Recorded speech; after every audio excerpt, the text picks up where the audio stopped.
surprise haba kuri jewe haba no kuri mwebwe.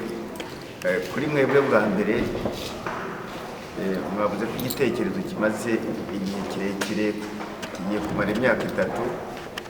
Sinzi ukuntu mwamenye yuko uyu munsi wa none bizahurirana n'ubukene dufite bwa sima, kandi kuko hakaba hari hakenewe hagati y'imifuka 70 kugeza ku 100 kugira ngo turangize agace gato ya kiriya gito.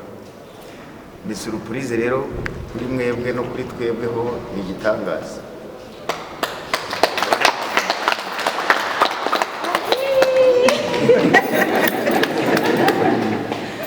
Ni igitangaza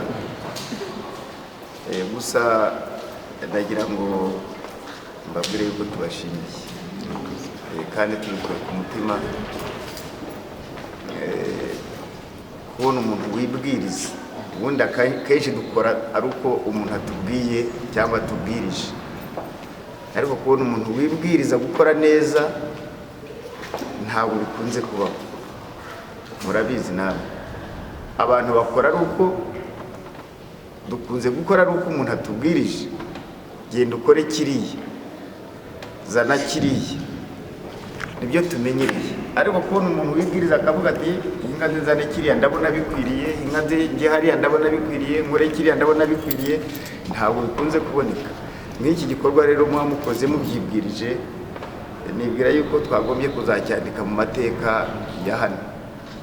Ni kimwe mu bikorwa bikomeye cyane mu bitangaza. Ndavuga mu bitangaza. Hari bagenzi banyu barantumiye ariko ntabwo nabashije kujyayo, nabo bize hano bakora hirya no hino, bahuriye i Kigali mu kwezi kwaneza itariki mu ntango z'uku kwezi, nabo bafite umugambi nk'uwanyu, bashakisha ukuntu nibura bahura. Bafite rero umugambi wo kuzaza hano mu kwezi kwa 2, namwe ubwo icyo gihe muzaba muhari. Barashaka kureba uko bakora ikintu cy'umuryango w'abantu bose bigiye hano. Igitekerezo bakingejejeho ndagishima, ariko yewe nari mfite igitekerezo ahubwo cyo kubahuriza hamwe bose bakazaza hano bakazahamara weekend. Harimo kubeshyi igihe abanyeshuri bari bazaba baragiye mu biruhuko, kugira ngo tuzabe dufite ahantu hahagije ho kubaryamisha, bakazaza ari nk'abantu bakazataha nka dimanche saa 6. Bizashaka rero organisation ikomeye, ko ni abantu benshi cyane. Abanyeshuri baciye hano ni benshi, kandi bamwe ni abagabo, ni abagore, abandi ni ababyeyi banafite n'abana. Bizashaka habo bantu bose tugomba kubaryamisha dukurikije case ya buri muntu. Ariko icyo gihe bizatuma bongera kumva yuko ari bamwe, kandi mu kwizera kumwe, nacyo gikomeye cyane. Nta kintu byaba byaratumariye kuruhira hano mu isi, nyuma tukaba twabura ubugingo buhoraho. Nifuza ko icyo cyazaba ari nka moto cyangwa se teme centrale izaganirwaho, abantu bakongera bakabigisha iby'Imana, abantu bakongera bakavugururika, kugira ngo ingufu zose abantu bagiye batanga ze kuzaba zarapfuye gusa, ahubwo tuzabone abantu benshi bazarabura ubugingo buhoraho. Niyo mpamvu nifuza yuko bakazahura bose, bakazaza koko rero bakababwira iby'umwuka, bakabigisha, bakabasubizamo ingufu, n'abari bagiye gucogora bakongera bakagira imbaraga. Muri iki gihe turimo twitegura, turimo turagenda dusatira umusozo w'isi, siri hafi gushira nubwo abantu benshi batabibona, ariko nk'abigishwa ba Bibiliya tugomba kumenya yuko turi mu bihe biheruka. Abanyeshuri rero baciye hano bose twifuje, murabizi, mu materaniro ya buri gihe kuva mu iyo myaka yose, kugira ngo rero tuzabe twese turi kumwe, tuzamuka tujya gusanganira Umwami Yesu mu kirere. Nta kintu kizaba kinejeje tujye, bizaba ari retrouvaille zikomeye. Sinshaka kuba twara umwanya kuko mvuye mu mirimo, nagira mu by'ukuri mu izina rya Justine n'umuryango tubashime turi ku mutima Imana tuzagira agahe hari ndimo ndatekereza ko twagombye kugira agahe niba ari imbere y'ubunani niba ari inyuma y'ubunani tuzahura twese tugasoza umwaka ndumva aribwo twazagira ikiganiro kirambuye tutari mu kazi. Nifuza ko twakwifotoranya n'amanzu gato. Nifuza ko twasengera hamwe gusenga nabyo ariko ntibagende tuti pasiteri akaza gutera mu ishengesho ndanga kubatwara umwanya kandi mwari muri imbere. Imana mwese ibahe umugisha kandi yego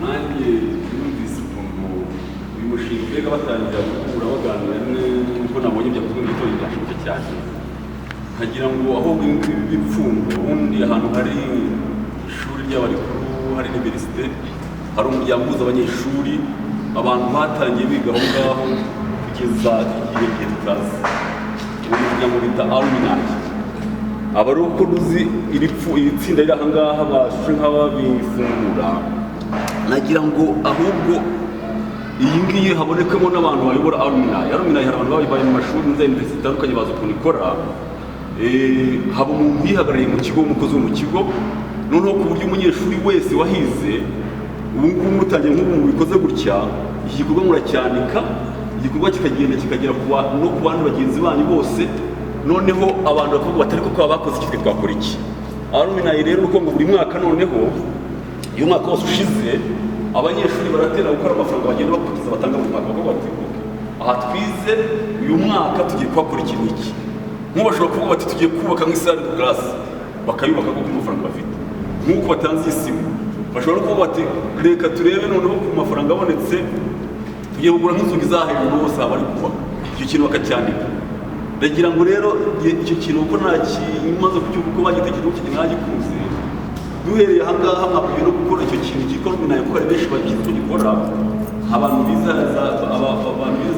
ingingo barabizi ku buryo turabona umuntu responsable wagihagararira bagatura amategeko yabyo bigenga hari n'ibyo abantu babona noneho bagatandukanya ahantu bari hose no mu mahanga ukaba umuryango guhera igihe ishuri ryatangiye ndetse no muri institut ukaba umuryango wawe munini cyane kandi kuko bakora bikomeye cyane abona cotisation batanga buri muntu wese buri mwaka ikiro bagikoze cyaba ari cyiza guhera aha ngaha ubundi bo bagatangira kuba bakora ibikorwa bitandukanye buri mwaka kuri iri shuri.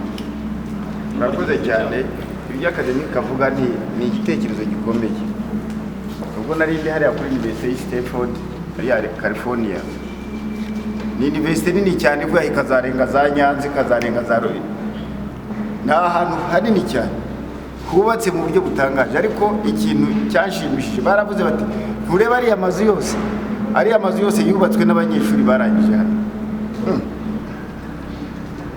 kandi koko bamwe abenshi n'abagwiza atunga mugani w'abarundi umuntu wese akavuga ati oya ntabwo uriya ndusha amafaranga nanjye nzubaka icyanjye barawubatse ni ibintu simbizi ntihazabura rimwe ubwo hagira abantu bamwe hano bazajyayo kuko nabuze nifuza yuko twazakora rimwe delegasiyo izasura aho hantu twazabyorganiza tukazareba nicyo abazajyayo bazabwira abandi umuntu ugasanga inzu nk'iyi yose ni umuntu umwe wayubatse uwo mwiyo alumni barayubatse bava nk'aba bararenga bagera kure cyane ahantu hose kandi bakumva ari fiyeri kuri kaminuza yabo.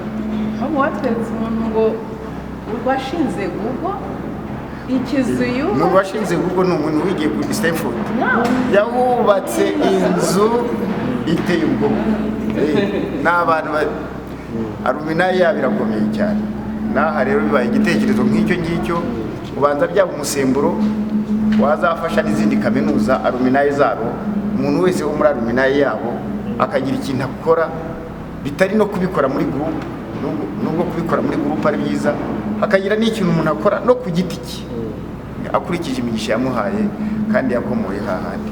Ndabashimye mwese sinshaka ko twabafata umwanya kandi mugiye mu kazi tuzagira igihe twicare nyine dusoza umwaka cyangwa dutangira umwaka tuganire aro yaranje. Ndabashimye cyane Imana